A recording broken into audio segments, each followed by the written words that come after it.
Introducing the remarkable archetype, the dangerous gentleman. With a demeanor that commands respect and a hint of potency, he embodies strength tempered by virtue.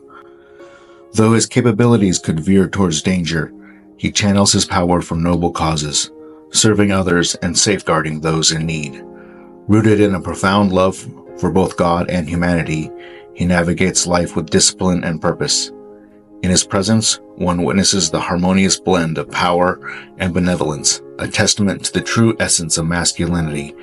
Step into the world of the dangerous gentleman, where strength is wielded for righteousness, and discover a captivating embodiment of honor and valor.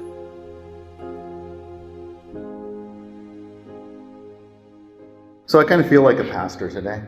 I decided to kind of dress like one. I got the Hawaiian shirt, the designer jeans. I even got the Vans. So maybe I'm more like a youth pastor than an actual pastor, but I even got the microphone. So I kind of feel like a pastor today, even though I never would have described myself as that. But here I am.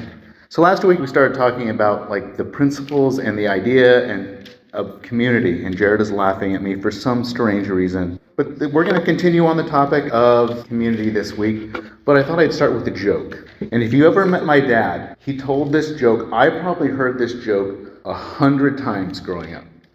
He would tell it every single time anyone came around. He'd be like, "Have you heard about this?" Anyway, it was funny, and if my brothers and sister were here, they could tell you the joke too. So this guy walks in, and it starts like a typical joke. Guy walks into a bar, and he's kind of drunk. He walks in, he's like, "Hey, bartender, can you give me a drink?" And the bartender's like, "I suppose I can give you a drink." And so he serves him a drink. And then the drunk guy drinks it, and he's like, "Hey, bartender, can you give me another drink?" And the bartender's like, "No, you're too drunk now." And the drunk is like, "Well, if I prove that I'm not drunk, will you give me a drink?"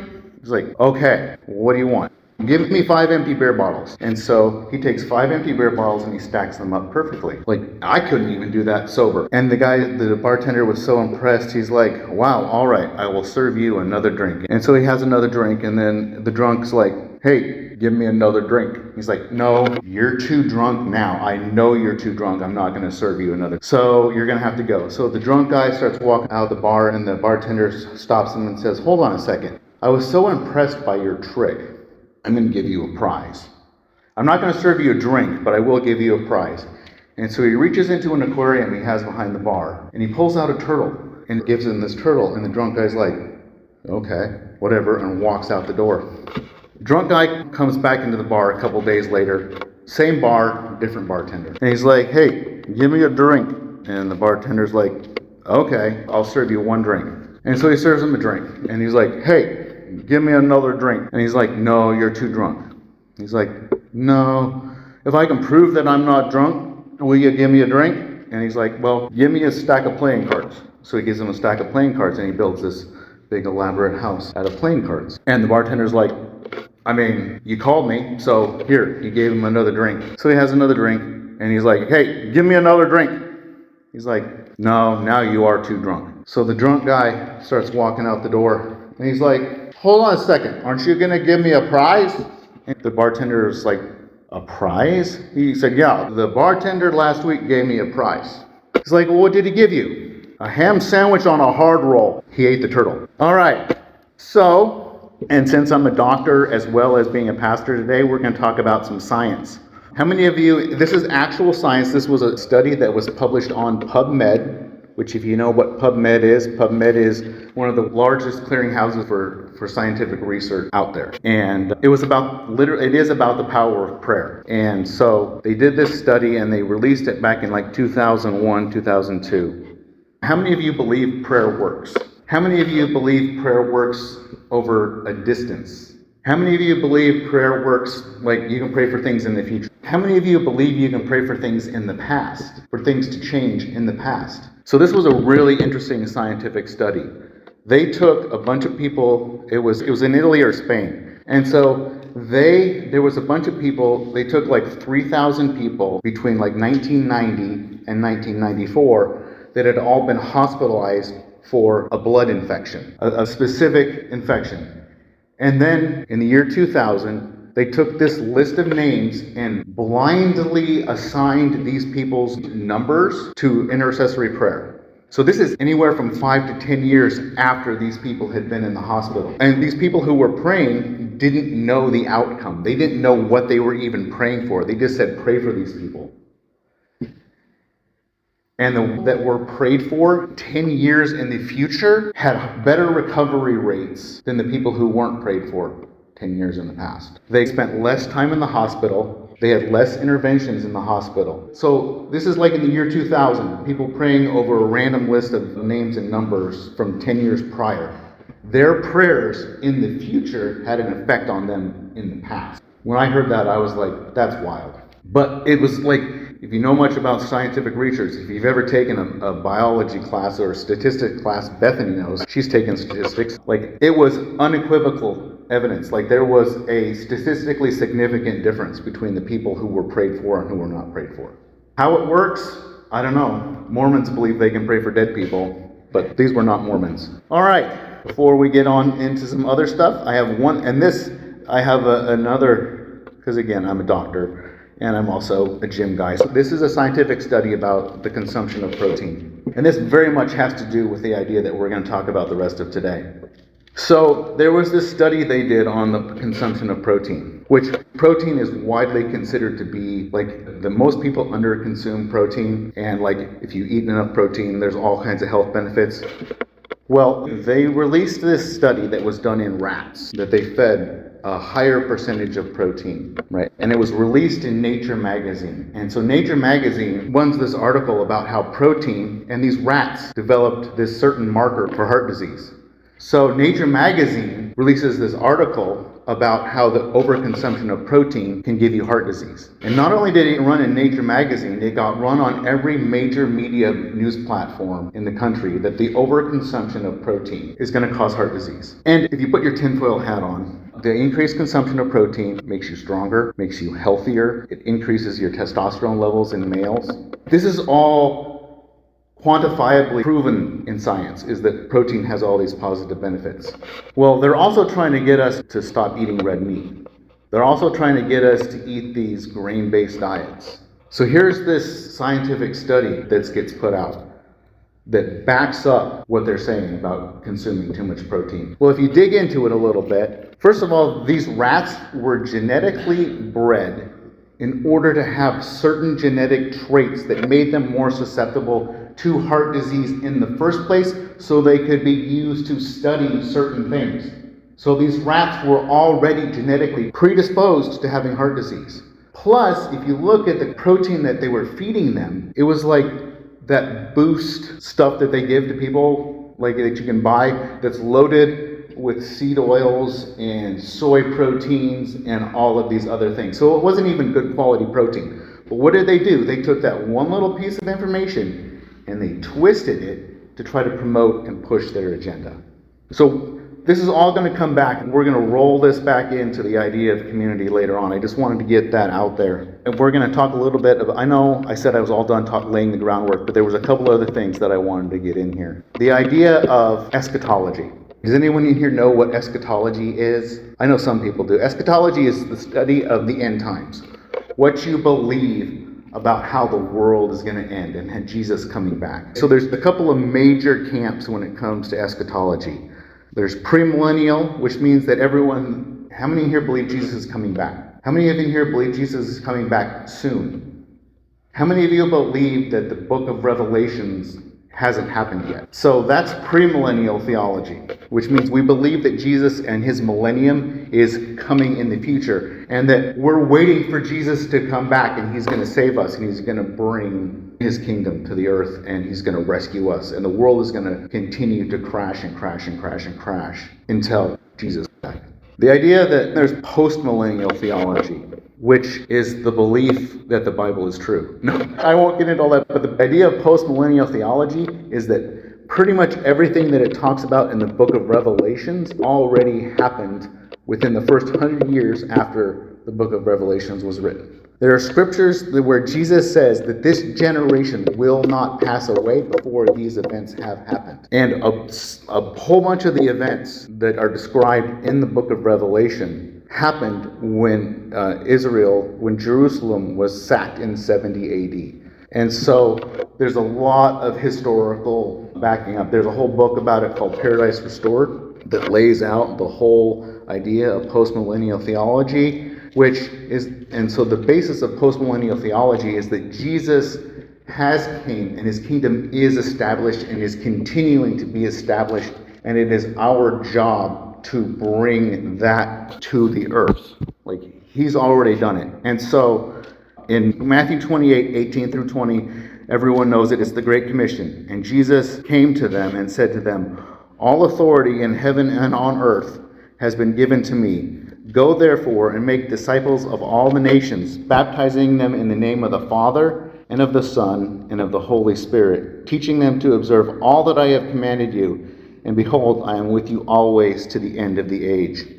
Jesus is already with us, already building the kingdom, and it is our job to promote that kingdom and to build that kingdom to the nations.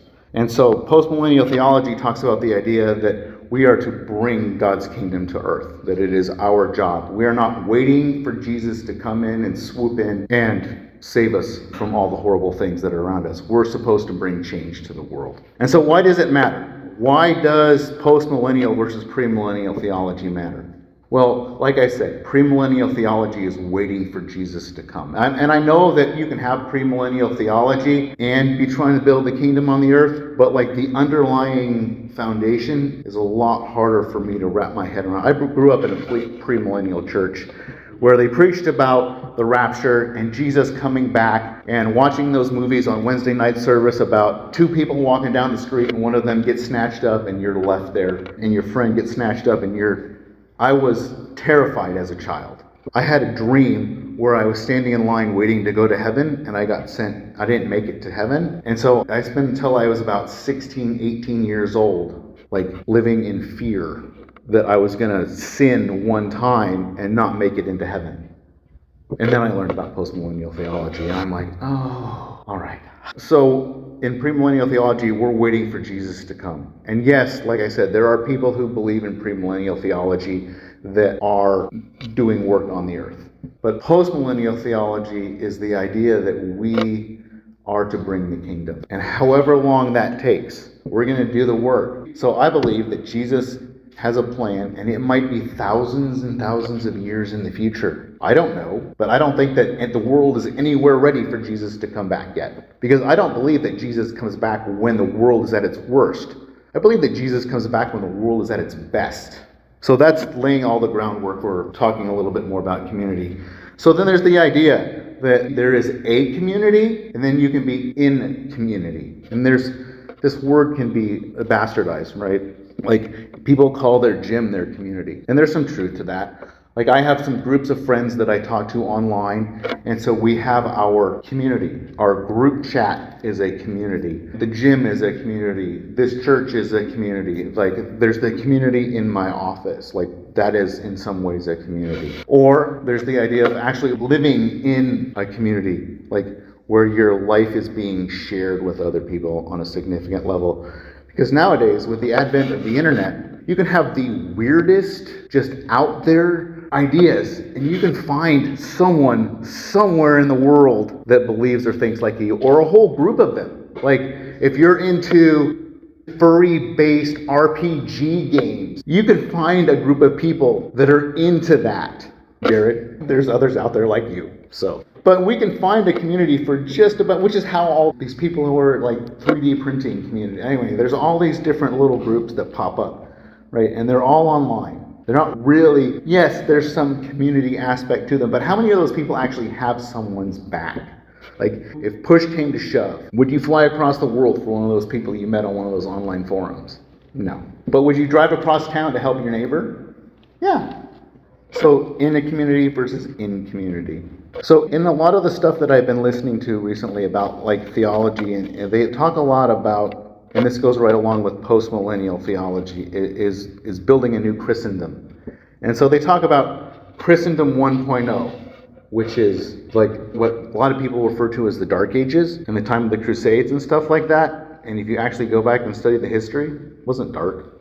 There's a lot of really cool innovations. That's when Christianity spread more throughout and across the world during the Dark Ages than during the Enlightenment, which came after the Enlightenment, which came after the Dark Ages, which promoted man's reason and gave us the French Revolution and all kinds of other wonderful things.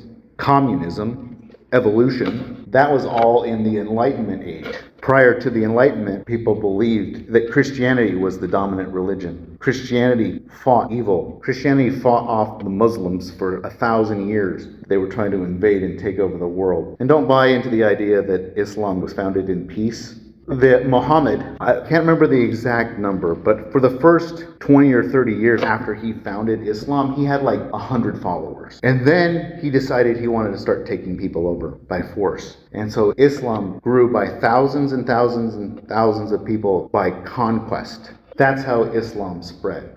It spread because convert or die. That's not a Christian thing that a lot of people think, that a lot of people put that onto the Crusaders, that convert or die kind of an idea.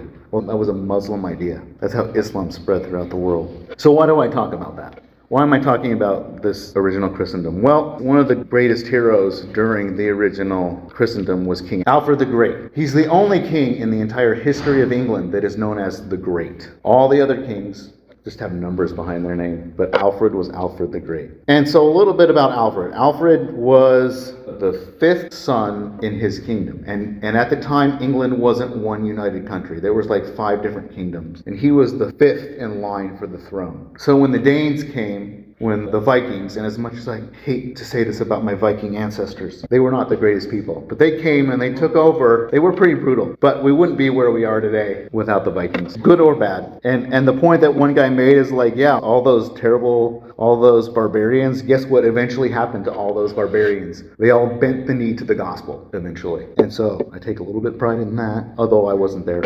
So the Saxons, the Vikings, had come over and they had conquered 4 out of the 5 kingdoms in England. And the last one was the kingdom of Wessex, which is where Alfred was, and he was the 5th son. And so after all 4 of his older brothers died, he became king. And he ends up, I could go into the history of it, and he beat back the Vikings and he founded basically what we understand as modern day England. He wrote a whole bunch of the original law of England. He required every single one of his noble people to learn how to read, because back then, like, barely anybody knew how to read. He founded schools and churches and all of these things, and he's the Great. That's why he's called the Great. Well, one of the things that he did is he founded these things that he called boroughs. And so these boroughs were fortified cities that he built that were one-day travel. There was no more than 1 day travel between each of these fortified cities. And within each one of these cities, there was everything that people needed in order to survive. The walls were fortified, and they built the fortifications based on the number of men in the community in the borough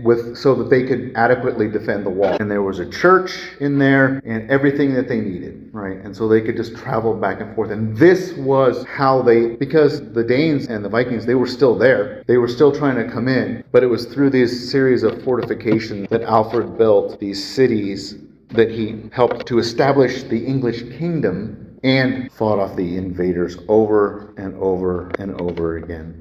And again, so why do I talk about that? So this was an example of community, right? Intentionally building community to come together for a common purpose. I grew up in the community. I held back a couple of stories that I wanted to share this week because it goes along more with what I wanted to talk about this week. So everyone in that community, like pretty much everyone, had we all had gardens. On our property, we raised cows, chickens, geese, goats. We had cows for milk. We had cows for meat. We had a gigantic garden and fruit trees. Between what we grew and what we could trade with other people, we consumed about 90% of what we consumed. About 90% was from our farm or traded with our neighbors. And so we went to the grocery store like once a month. It was a big deal to go into town. Town was 30 miles away. And so we went there for things like toilet paper, dish soap, stuff like that. We would go to Costco once a year and load up and bring it all back because we had everything that we needed right there in the community. And if we didn't have it, someone else did. My mom spent countless hours, peaches, pears. Like the women would get together and they would have canning parties. and they would rent an industrial kitchen, and they would spend the entire day, and they would can hundreds of quarts of whatever it was that was in season, whether it was peaches or pears or applesauce or whatever it was. And they would go, all the women would gather, and they would hundreds of quarts of food. We had a root cellar in our house that was probably 10 by 12 and stacked about that high and about that deep, shelves on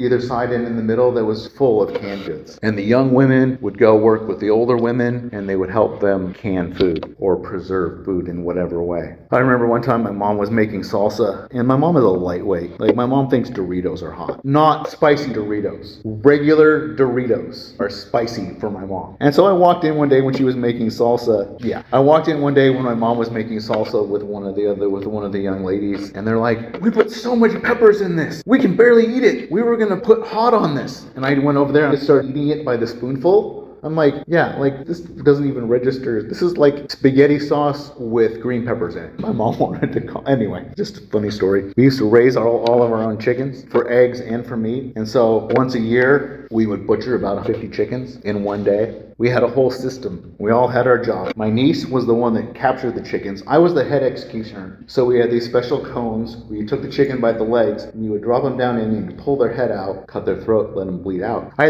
wore the same pair of pants every year for chicken butchering day, and they were a pair of those white like painter pants that were just stained completely blood red. And I only wore them that one day out of the year because they were so gross and nasty, but I wouldn't get rid of them. I would just rinse them off and then pull them out the next year on chicken butchering day. And we'd do like 50 chickens in one day. And we had a chicken plucking machine. We had a plucking machine. We had a gutting. We had this whole thing. And then we'd go dump the guts out of the woods. And it was funny. One time we were out there butchering chickens, and this whole flock of turkeys comes literally running right through the middle of us butchering chickens. And we're just like, are they serious? And we always had a gun because there were crows and stuff that would come around. So my older brother is just like, it wasn't turkey season. And my brother just shot a turkey. We just put it in line with all the rest of the chickens. It was a little bit bigger than the chickens. But there it was. My mom used to do rounds. And so my mom, she had the milk cows. And so she would take the milk and she would sold the milk, and she made cheese, and she made all the dairy products. She made butter. She made ice cream. And she made her own. My mom she bought wheat in 50-pound sacks, ground her own wheat, and made her own bread a couple times a week. And so about 3 times a week, she had rounds, and she would load up her car with like 8 or 10 gallons of milk and 8 loaves of bread and eggs galore, and she would just drive around the community and drop stuff off to people. They paid for it, so it wasn't like it was free. And I used to do it for her sometimes, And so a lot of really good memories, but the whole idea of that is that we were about 90% self-sustaining, and we probably could have been more.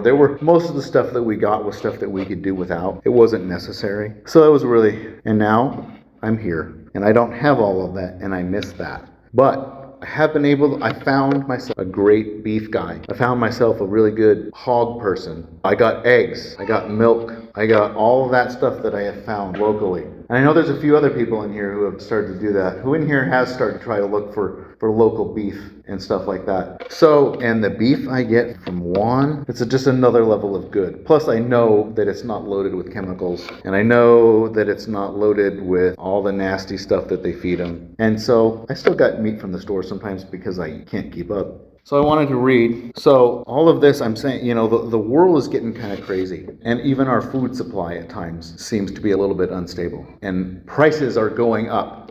The quality of the food is going down. If you ask Joe Biden, it's called snackflation, where they give you less of the food and you pay more for it. They're really not giving, when we buy food from the grocery store, we're really not getting very good quality, much of anything. So we got to start being prepared for that. We got to start thinking about how can we get more of that in our hands. So I want to read Ecclesiastes 4, 7 through 12. And it says, "Again, I saw vanity under the sun, one person who has no other, neither son or brother, yet there is no end to all his toil. And his eyes are never satisfied with riches, so that he never asks, for whom am I toiling and depriving myself of pleasure?" He's working for other people to produce for them. "This also is vanity and an unhappy business. 2 are better than 1, because they have a good reward for their toil. For if they fall, one will lift up his fellow. But woe to him who is alone when he falls, and has not another to lift him up. Again, if 2 lie together, they keep warm, but how can one keep warm alone? And though a man might prevail against one who is alone, two will withstand him, and a threefold cord is not quickly broken. Coming together, like we can do all this work for other people, and we can do this work for ourselves, but when we come together, like there was no way we could have done everything that we did growing up there if we hadn't had other people who were constantly pouring in, who were constantly trading resources back and forth and doing that and building it. And there's a lot of talk in this group about keeping things in the family. Right, Jared and a lot of other people talk about keeping things in the family as much as we can in the family. We bought our own printer so we could keep it in the family. There are people who have learned how to do graphic design. There are people who have learned how to do a magazine layout. There are people who are learning all of these skills and these things that we can use in the family so we don't have to go outside to look for things. That's how I grew up. Like, we tried to learn more and more things, and we're like, hey, we need a lawyer in the community, or we need a this, or we need a that. And there was active recruitment of those types of people to bring them into the community. Wasn't successful all the time, but that's a whole different story. But the whole idea is that we're trying to build and bring things into the family. That was as much of a family there as this is here, keeping things in the family. And it's great to support the local community, great to support guys like Juan Garibay, where I get my beef. And this is funny, but the guy I get my beef from, his name is literally Frank Bacon. Not joking, that's literally his name. That's where I get my pork from, is Frank Bacon. And it's the best bacon I've ever had. Outstanding. Fantastic. What's that? Is he? Well, he's closer to the family. He's more family adjacent. So with all these things that we're doing, there's always a cost. There's a cost to buying and relying on outside sources for your food supply. There's a cost to that. And there's also a cost to bringing it in-house. There's a cost to doing it yourself. Like, it's not cheap to buy land and raise a cow if you're doing it by yourself. Luke 14:28 through 33 says, "For which of you desiring to build a tower does not first sit down and count the cost, whether he has enough to complete it? Otherwise he has laid a foundation and is not able to finish it, and all who see it begin to mock him, saying, 'This man began to build and was not able to finish.' Or what king, going out to encounter another king in war, will not sit down first and deliberate whether he is able with 10,000 men to meet him who comes against him with 20,000 men? And if not, while the other is yet a great way off, he sends a delegation and asks for terms of peace. So therefore, any of you who does not renounce all that he has cannot be my disciple." Matthew 25:1-13 says, "Then the kingdom of heaven will be like 10 virgins who took their lamps and went to meet the bridegroom. 5 of them were foolish, and 5 were wise. For when the foolish took their lamps, they took no oil with them, but the wise took flasks of oil with their lamps. As the bridegroom was delayed, they all became drowsy and slept. But at midnight there was a cry, 'Here is the bridegroom, come out to meet him.' Then all those virgins rose and trimmed their lamps. And the foolish said to the wise, 'Give us some of your oil, for our lamps are going out.' But the wise answered, saying, 'Since there will not be enough for us and for you, go rather to the dealers and buy for yourselves.' And while they were going to buy, the bridegroom came, and those who were ready went in with him to the marriage feast, and the door was shut. Afterwards the other virgins came also, saying, 'Lord, open to us.' But he answered, 'Truly I say to you, I do not know you. Watch therefore, for you know neither the day nor the hour." We don't know what the next few years are going to look like, but there's a lot of people predicting a lot of chaos over the next 6 to 8 months. And the next 3 to 4 years could get real crazy in the world. All the stuff that's happening overseas could come back here to haunt us. And so we need to be prepared. We need to start thinking about, this is my exhortation, is to start bringing more and more of these things in-house. And so my practical step, this is what the last 2 messages have kind of built up to. I would like to begin the discussion with whoever's interested in the community to begin to talk about the idea of how we can start to bring some of these things in-house. How we can start to not create, God does the creating, but how we can obtain the resources and the food that we need in order to, first of all, be prepared for when bad stuff happens, but also because our food supply and all the stuff they're trying to ram down our throats, like even the produce we get from the grocery store and the meat that we get from the grocery store and all the processed food type products, they're just getting worse. And they're pushing us towards cricket and insect and bugs and all of these things. And they're 3D printing meat in Europe. So that's, like I said, that's kind of where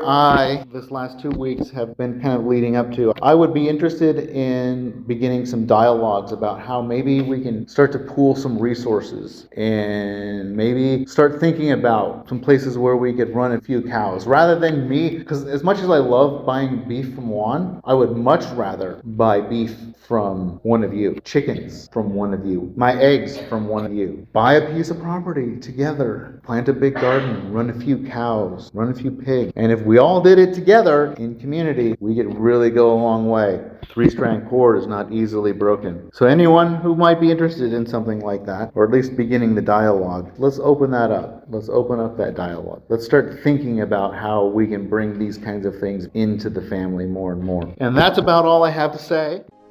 So if you like this content, please give it a rating, a review, and share it with your friends.